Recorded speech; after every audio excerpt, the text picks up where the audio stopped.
Hi, you're listening to Boggy Talk, Faith Conversations in the Mud, a resource of Church on Bayshore.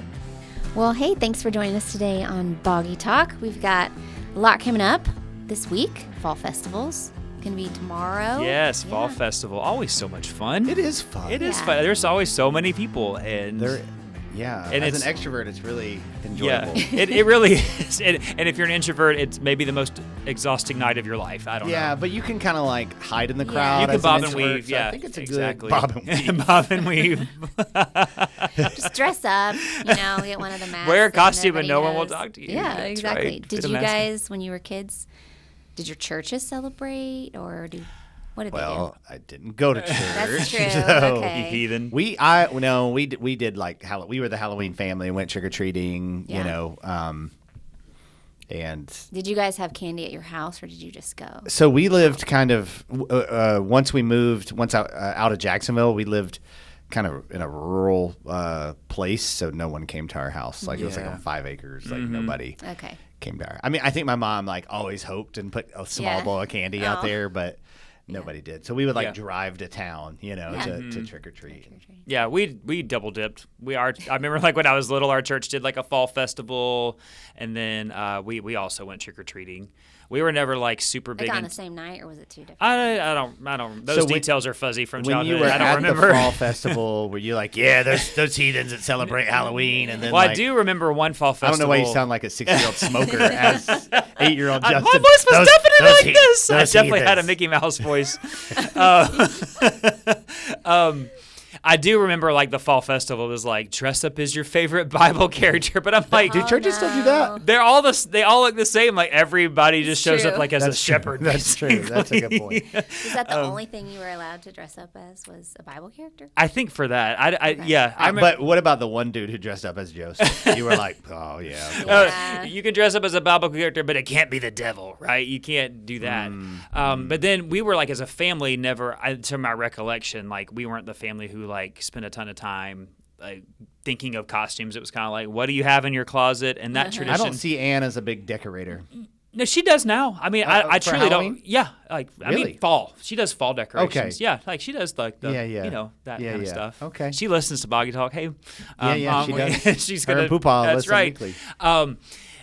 But we've carried that on with our kids. We're like, well, whatever we got, y'all just go make a costume and figure it Make it out work. because we don't want to spend money on that. Yeah. What about you, Kelly? You were. We did, our church did a fall festival every Okay. year, and it was actually a pretty big deal. Mm-hmm. They had it at a school that was Oh. close by. Okay. Because it was, that big of a deal. Bridging Wow. that great divide. You can't do the fall festival at church. No. Is it because of the number of people, or was it like a doctrinal? It was the amount of people. Okay. And they had like a lot of activities. So Okay, they did gotcha. it in the gym and that kind of thing. Okay. Yeah, Okay. that's cool. So, but we could dress up as whatever we wanted. Really? I'm sure in reason.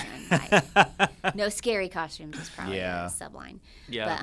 But, it was a lot of fun growing up, but we didn't really go around the street or anything like that. So, Yeah.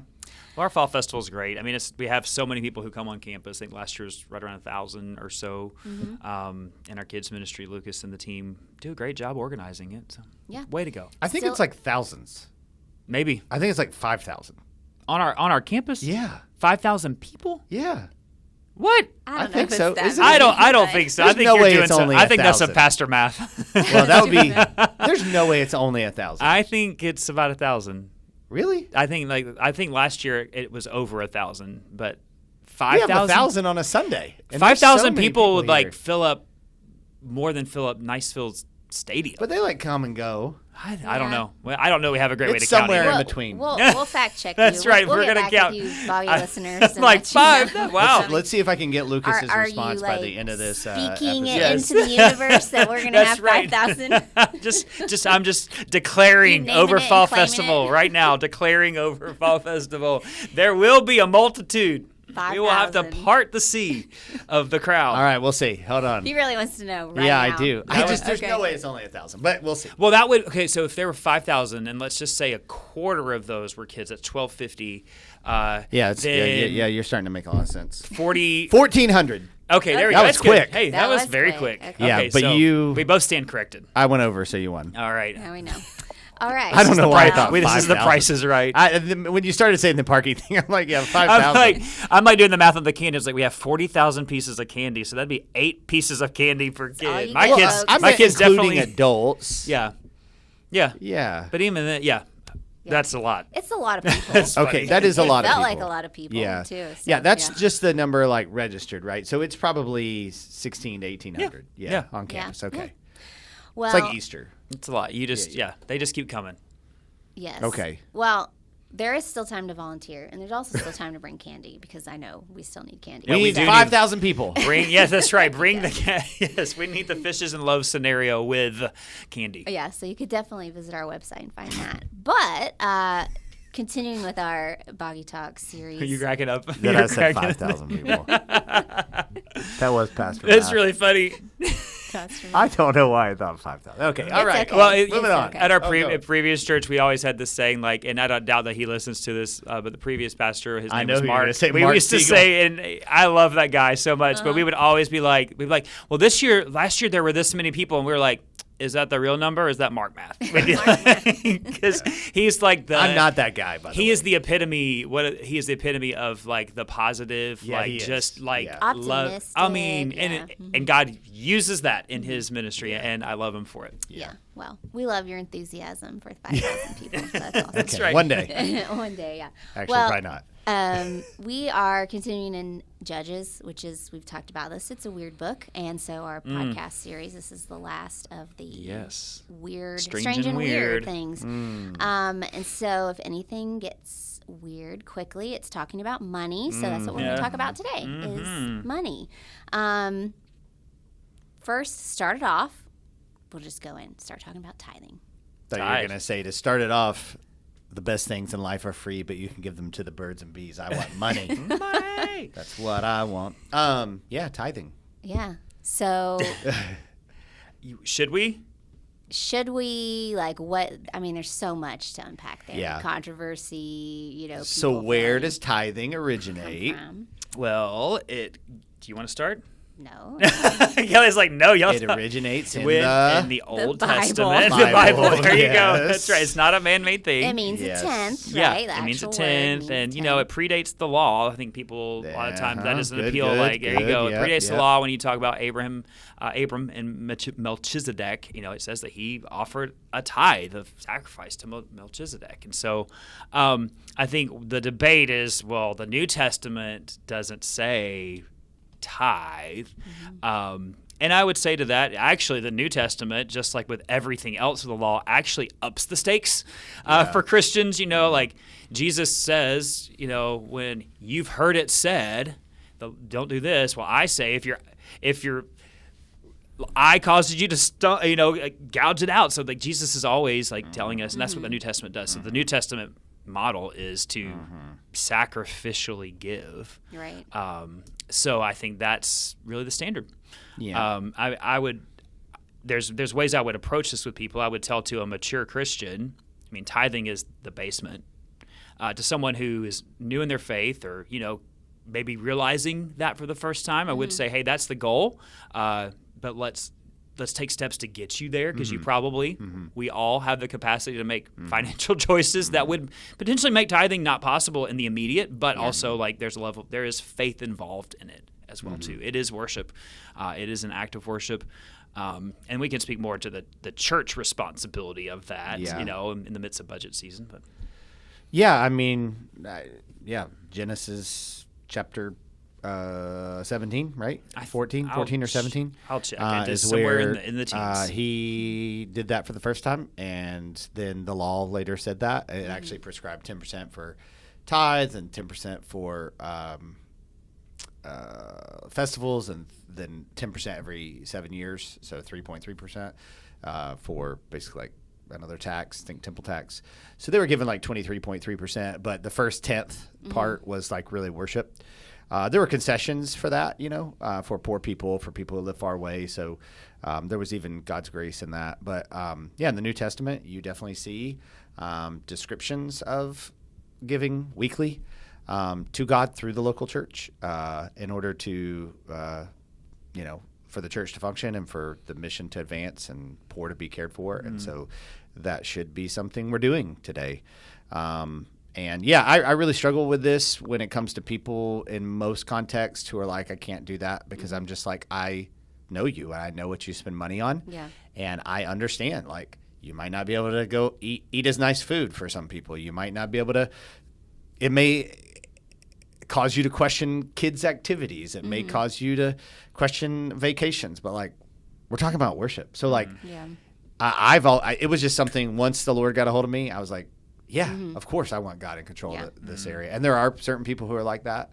And I would just affirm, Justin, I think that for most people in our context in the West, it is the basement. And so how can we give beyond that? Yeah. I was going to say, so for somebody that like didn't grow up in a Christian environment where that was like normal, you know, your parents did that, you probably did that with your allowance or your whatever. And so you were just like, that money was never yours. Like, how was that not growing up in that? And then when you kind of like come to that realization, like, oh, I need to be giving to the Lord. Yeah. I mean, for me, I think as a young believer. I think for me, it was like, okay, like I want him in control. I think money is, whenever you take like values test, economics is like something that I am high on. So I guess I place a high value on money. And so for me, that's like something then is very important to me to say, Lord, I want you to use this and direct this and guide this.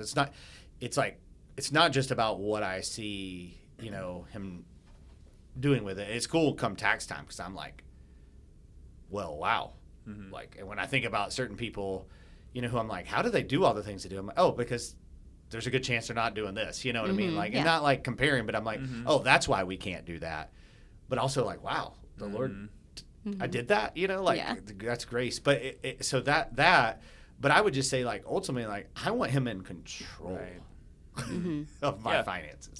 Yeah, you want to submit to the lordship of Jesus in all things. And I think, for me, it doesn't mean that it's always, I want my heart to be a cheerful, glad giver, like the scriptures. And there are times, especially you're looking and you're like, well, I could do this if I didn't. But I'm like, but I really, when I think it through, I'm like, no way. Like, because the Lord does honor it and bless it, like he does provide everything. And I think, going back to what you said, it's like, if someone's new to this, there's different approaches and you could systematize it, like making goals. I mean, I think it's wise to evaluate. Like you said, I mean, we've done the same thing too at tax time. You're like, hey, we want to do a little bit more next year. We want to be in a position where we can do more, give more. But helping people get there sometimes is a challenge. And so you can either be like, just do it, make it. And if you're not there, I would just say, let's take steps, but this is the goal. And you got to constantly evaluate. Like, and it does mean, saying no to things. I mean, it really does. I mean, and I think, but that's like, where's our treasure? Right. And I don't say that like, oh, it's always just a glad, there's times I'm like, there are times when it's a struggle. Let's just be honest. But I don't want it to be a struggle, and I don't want to be discontent in it. Well, but you just honor the Lord. What about you? I mean, you weren't on church staff until like a year ago. So like we've been pastors, so it's like we technically probably would get fired if we didn't do this. I mean, seriously, I that's not why I do it. I don't even, that's not an issue for me, but I grew up in a household and they always tithed and taught us that. And so I think it was just like, this is just what you do, I remembered when Chris and I first got married, we were poor as dirt, both of us teachers. And we actually got audited, and they audited us on our giving. Really? Yeah. Wow. And so Crazy. we had to go to the church we were going to and get all of these like notarized things that this really was how much we gave to the church because they didn't believe it. Wow. So because it is, I mean, that's not what a like witness though. part of the world, to be like, Yeah. here are these poor teachers giving away their money. But, and I'm not naive. I mean, I don't know like who gives in our church, but I get numbers, and like as we've grown, the number of people who give is not really going up much. Yeah. Now the ones who are giving more. It's definitely not going up, like the same. At the rate. So this is clearly an issue for a lot of people. Jesus said, "Where your treasure is, there your heart will be also." Yeah, yeah. So I would really ask a believer to really talk to God about this. Yeah. Like, I don't want you to do it because the pastor guilts you into do it. No. But like, why do you not trust the Lord with this? Yeah. You know, and I do think, you know, there are some people in some circumstances that like, it does make sense that it takes some time. I personally think, you know, there are people who are very poor who they are struggling to even pay their bills. And I think based on what I see happen in the Old Testament, God sees the heart, you know? So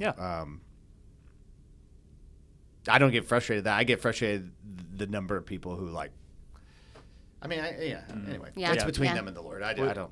Yeah, we had something. I mean, we had a family when we were doing all of our adoption fundraisers, and we had like a grant that was a matching grant, and we had sent out letters and stuff. And we had a family come to us, let's knock on our door, and it was this sweet family that you would never meet them and think these people, and they lived so simply, but they handed us cash, and she said, "I'm giving you cash. Don't give my name." And it was the same thing. It's like we lived simply, and we got audited by the IRS because they didn't believe we were giving, and so we just stopped turning it in because we didn't want everyone to deal with that again. I was like, and these people live so, you would never, they just live so simply, but they just, because it was their joy to give and trust the Lord in that. I think we should probably mention, like, some people, this is more millennials, like, are more about like, well, my tithe is to this missions organization, or my tithe is to whatever. And I think, I get it if you've been a part of churches where you feel like things are being wasted, but like the call is to God through the local church, and then you have the opportunity to really weigh in. I think we're talking about budget next week, right? In our church, like you have the opportunity you should have the opportunity to really weigh in. Right. We just had a person join our church from another church in the area because they're like, I couldn't get any financial information. Yeah. And I'm like, that's like, It's that's odd. wrong. Yeah, I don't it's know very what to say. odd. Like, Red flags for sure. I mean, obviously you don't like, I mean, you have to come and sit down with our administrator to find out like salaries, Right, like just because we have a big enough staff, we're not going to just be publishing that. But like, you're a giver, like you have the right to that information. So like, but I would also say, like, if the Lord is compelling you to support missions, like, why can't you give to God through your local church, and then on top of that, give to missions? Like, if God has blessed you in such a way. So, absolutely. Well, moving on. The next is, we've kind of heard, comes from not this denomination, but certain denominations, when they're very much like, you're giving because you're going to be blessed through it. Like that's the reasoning. That every time you give, there was that scripture reference. I think people take it out of context all the time. Sow those seeds, Kelly. Give and it'll be given to you. Good measure, pressed down, shaken together. I mean, that whole, Chris Brown on this one right here. He grew up charismatic. Just Christy Ross and Chris Brown. They understand that kind of stuff. Just kind of the difference between understanding like God's provision for you versus your prosperity. Yeah, I think the root of it is twisting something that's true. Does God bless giving? Absolutely. Yes. What is the blessing in giving?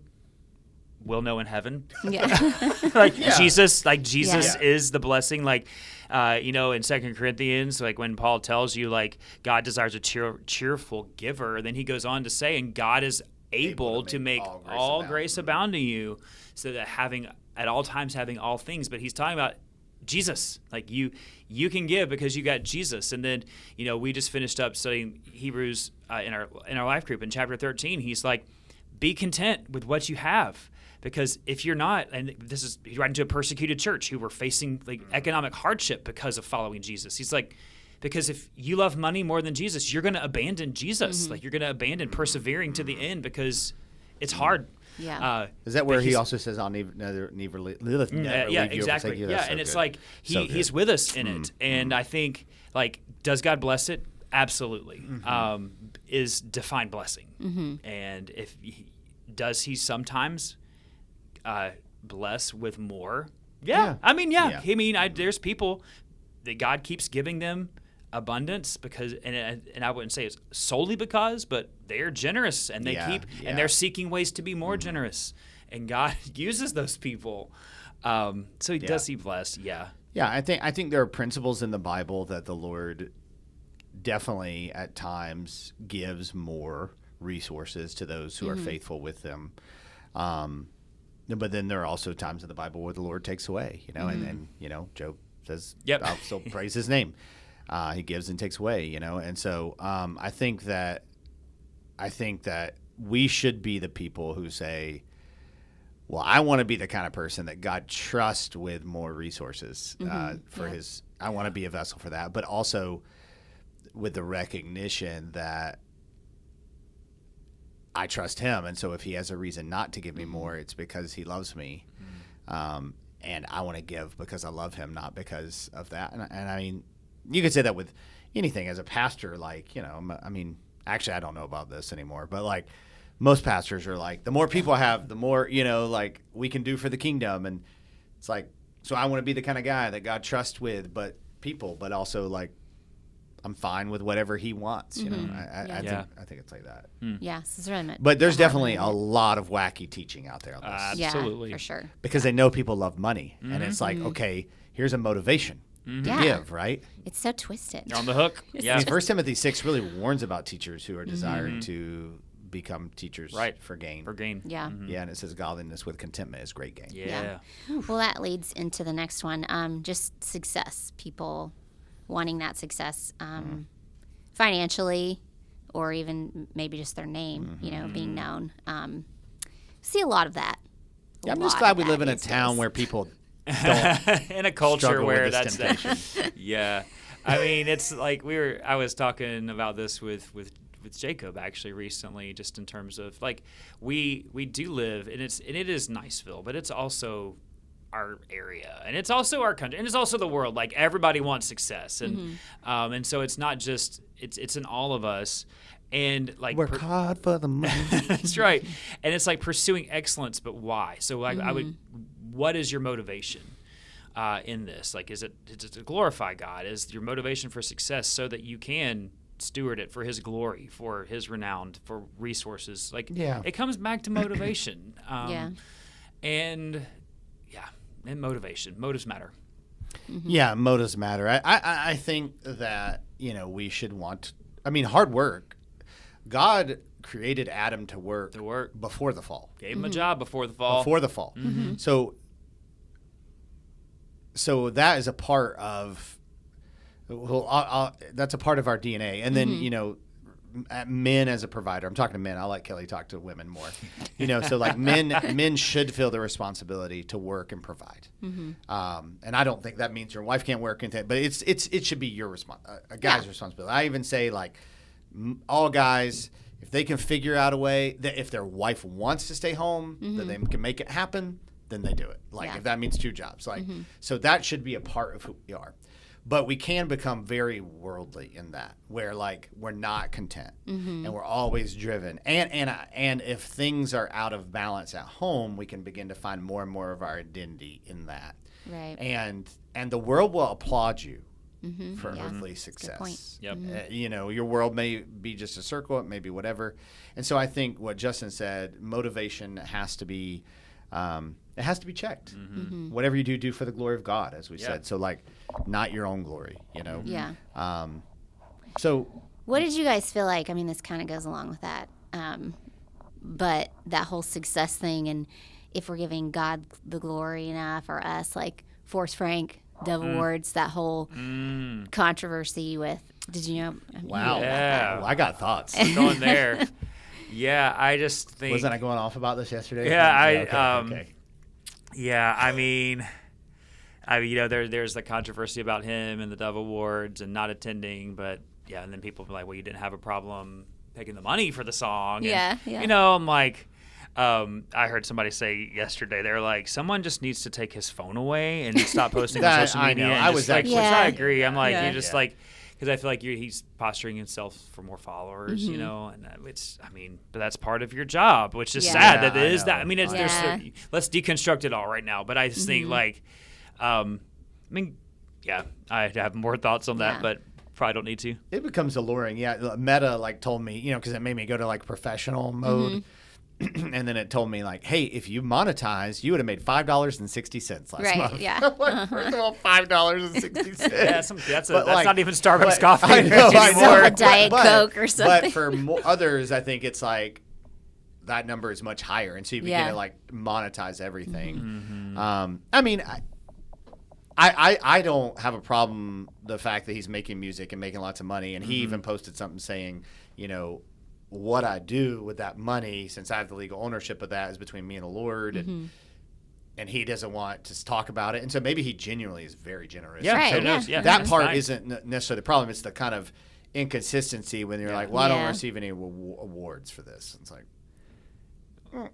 well, are you kind of robbing then your fans who, you know, like, you know, it's kind of like a pastor who'd be like, don't do a pastor appreciation month. Like for me, it's like, I don't necessarily want the recognition, but also like people feel called to honor those who they're.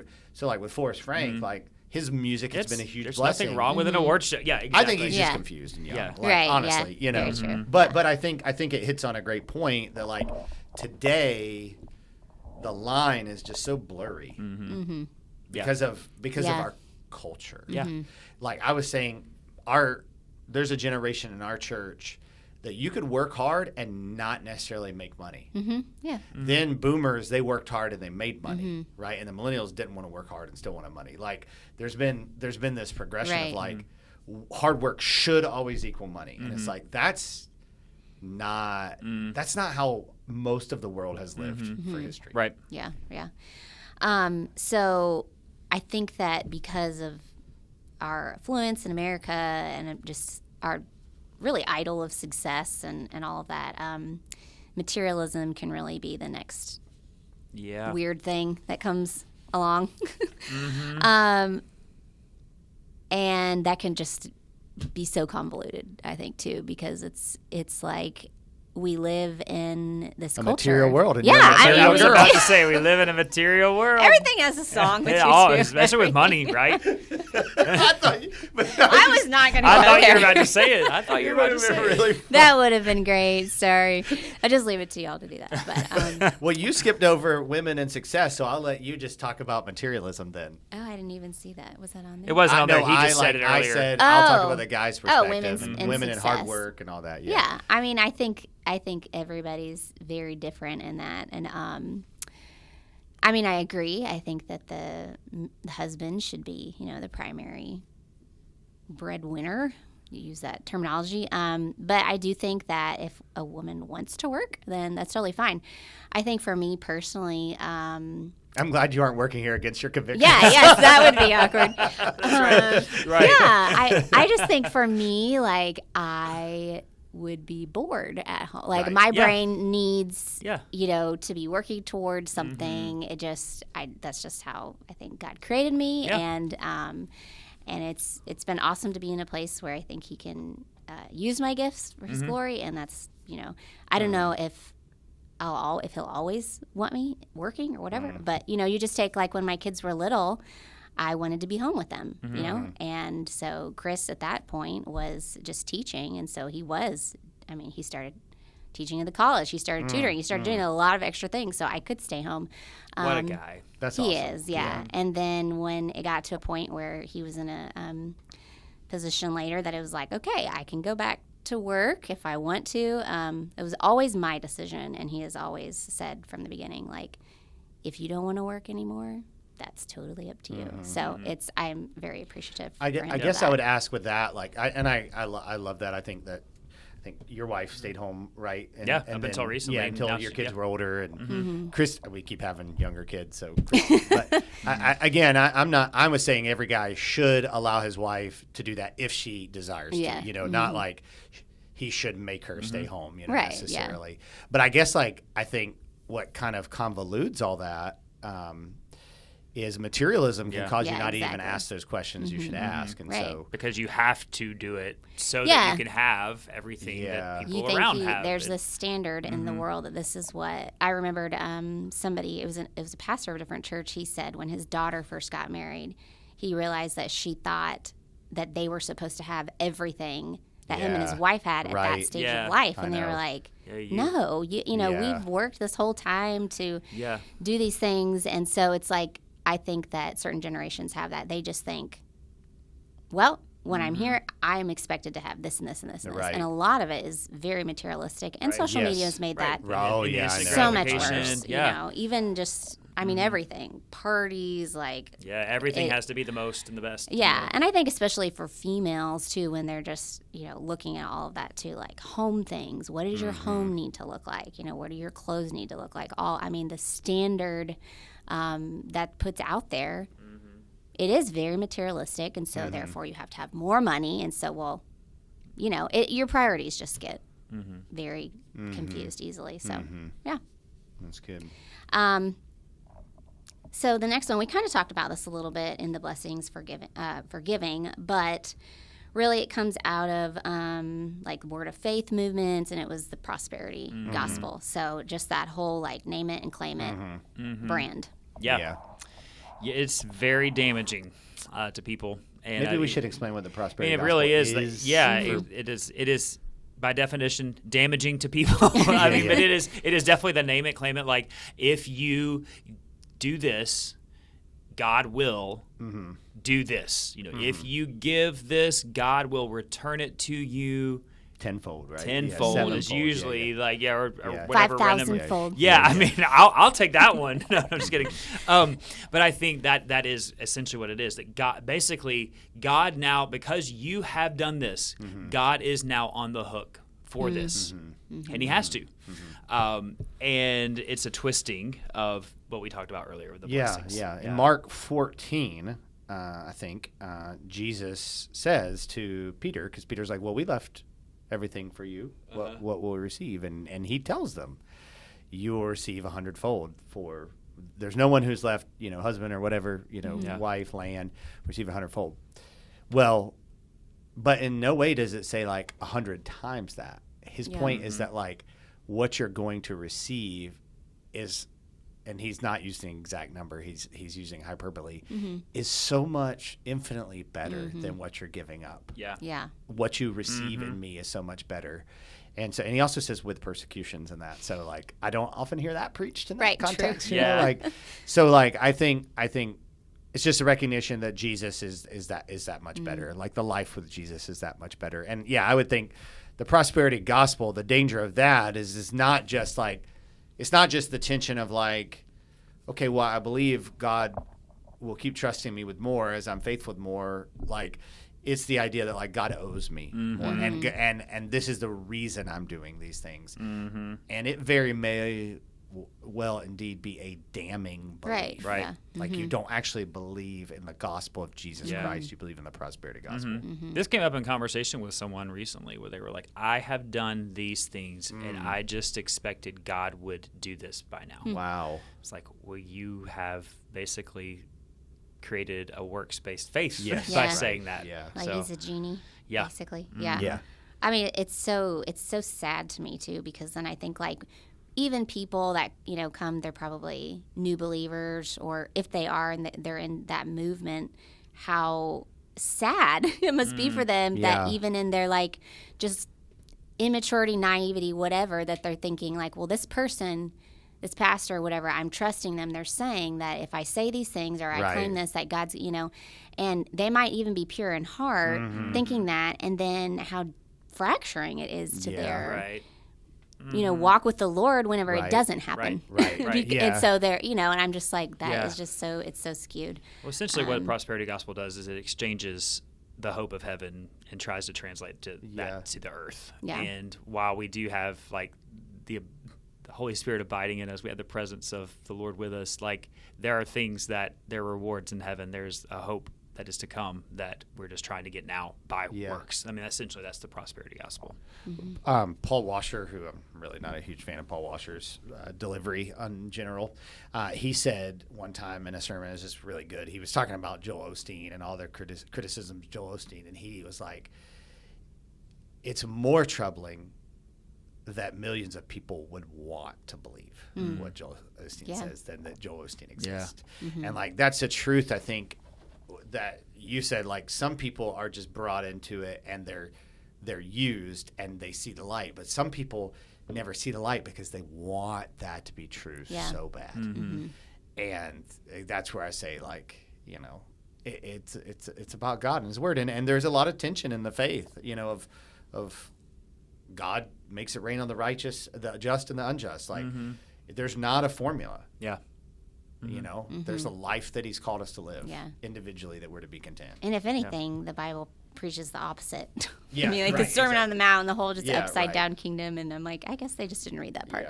Yeah. So, all right. Should pastors get paid? Yes. Thank you. I mean, we see this even in Scripture. Yep. So Paul advocates for that. Yeah, they do in the Bible. I mean, you know, I think a pastor should be willing to fulfill their calling without money. So let me clarify. I felt called, and you know, others affirm that, to teach the Bible and shepherd. So I think that even if we were in a world where the government said pastors couldn't be paid, I would exercise that calling in some way. It would not be in the context of a church this size with the responsibilities I have, because I wouldn't have the time, because I'd have to figure out another way to make money. Yeah.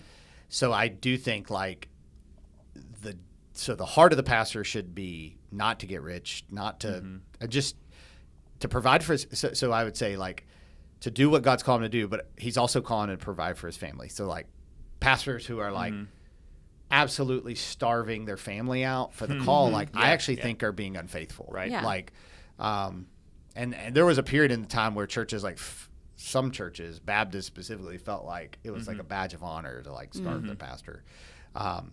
So I'd say that. Then I would just say like the more the not necessarily the bigger the church, but the more responsibility is placed on the pastors from the church, the more they probably should be compensated for their time.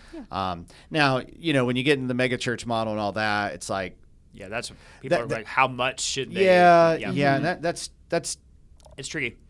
That's more of a question of like, you know, you have elders and you recognize like, you know, there are demands on those guys, you know, like, so I don't know. That's where it gets a little icky, Right. and I'm just not really that good at the end of the day, yes, Paul talks about it. Yeah. The script, Paul encourages it, and certainly it has been the model for a long time. Yeah. So. Okay. Yeah, and I would say specifically here, I mean, there's a system. There's quite a system. We have a personnel team that you know works and analyzes data. They use several surveys of websites to determine what is fair. You know, based off of responsibility level, titles, and you know, even where we live. It factors all those things in, and they're trying to they're basing it off of the area. You know, so they're trying to keep things. Yeah, and it's been challenging for churches because of the economy, the cost of living. You know, housing. in our context, housing, like for people to live in Niceville, is just really challenging. Yeah, you know, very so true. Well, to close this out, real quickly, we had a question: should Christians celebrate Halloween? Well, we all do apparently, based on the introduction. I think a better question be like, should you? I don't know. Can you? Yeah. You know, like, I think, you know, there's liberty there. Yeah, I think it is an issue of Christian liberty, and I think we've talked before. You could We've look done an back, episode look back. Like for us, we don't do like any spooky, scary stuff. We're not really glorifying here. Yeah, but man, it is. Some of my neighbors, it's like the only time I actually like have meaningful conversation with them in the year, because like we all sit outside and walk together, and like it's just a great opportunity. I mean, in fact, remember Antoine Gallagher? Yep. That's how he ended up at Bayshore. Sweet. Cool. So there's like a real. I mean, he got saved and baptized. You know, like I'm not saying just the connection made him come to Bayshore. Yeah. Like, exactly. Yeah. Well, my husband and I met at a youth group Halloween night. Oh, so, you know, were you dressed up as Kelly Kapowski? No, not Kelly Kapowski. It was like a 70s night, so we were all dressed up in disco. Okay. Oh, wow. Yeah, so, you know. He saw those Little bell-bottom jeans. credit. It wasn't AD 70s, like Bible times? Okay. No Bible characters. Okay. It was Assemblies of God Church, so they're a little, Dressed you know, like it's okay. John on the island of Patmos. Yeah, but anyways. Well, if you have any questions, you can email me at kelly@churchonbayshore.org. Thanks for tuning in. We'll see you guys next time. Thanks for listening to Boggy Talk. We are so glad you joined in the conversation. Go ahead and subscribe so you don't miss a beat.